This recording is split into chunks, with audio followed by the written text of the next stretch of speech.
Klopapier. Und dann kam der Dritte, setzt sich in die Mitte und sie schrie nach Klopapier. Klopapier. Und dann kam der Vierte, als sie Scheiße quielte und sie schrie nach Klopapier. Klopapier. Und dann kam der Fünfte, der die Nase rümpfte und sie schrie nach Klopapier.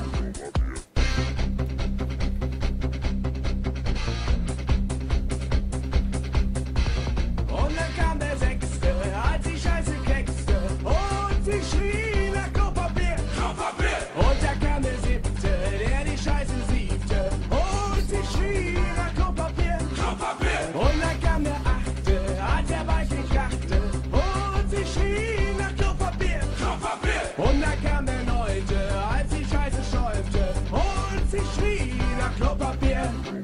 Endlich kam der Zehnte, er hörte das Geschrei.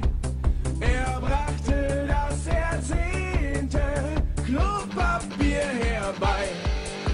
Als erster ging der Neunte, bei dem die Scheiße schäumte. Er benutzt das Klopapier. Klopapier. Danach ging der Achte, bei dem der Balken krachte.